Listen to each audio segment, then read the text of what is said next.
Esta es la historia de un hombre confundido por causa de algo así como la justicia. Un hombre tan confundido que vio aquello que nadie podía ver, o tal vez que nadie quería ver. Con este párrafo comenzamos la lectura de Caballero de Chile, de Joaquín Trujillo, una novela publicada en 2023 por la editorial Catancura y que hoy día vamos a comentar en Cita de Libros. Este breve extracto nos entrega de inmediato una idea de cómo es Carlos, el protagonista de esta novela.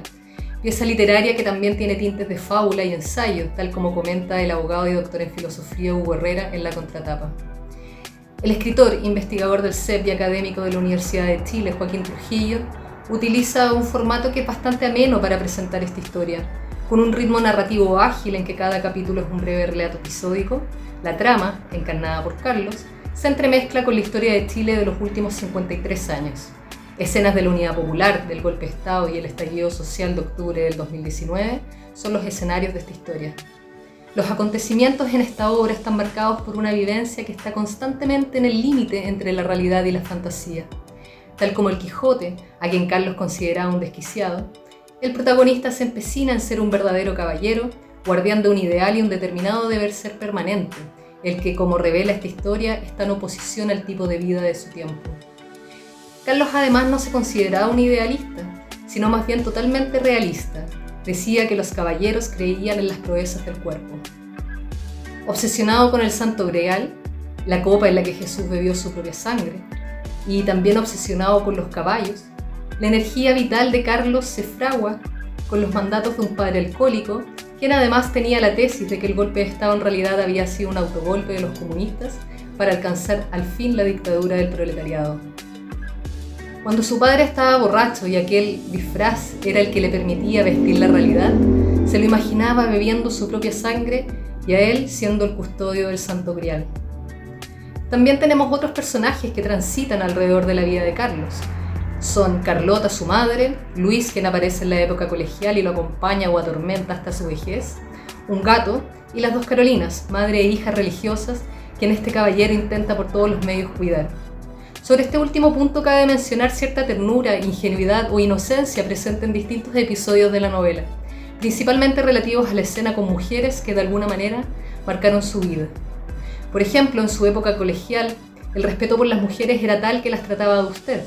Había una con la que se prestaban lápices de colores y es muy delicado cómo el autor logra plasmar esta complicidad. Asimismo, en la época de la Unidad Popular, una muchacha que le regala un pan en el contexto de las largas filas que se hacían para conseguirlo, o luego en la dictadura cuando trabajó en una cristalería y veía pasar a una mujer tras cientos de vasos que después desapareció.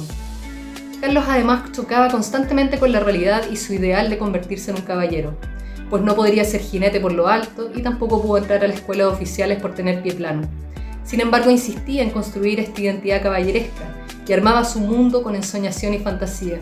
Así, cuando trabajaba en la fábrica de cristales, hace la metáfora con el Santo Grial, para mantenerlo a salvo. La voz del padre pesa en la vida de Carlos aún después de que muere. En cada decisión y experiencia está presente.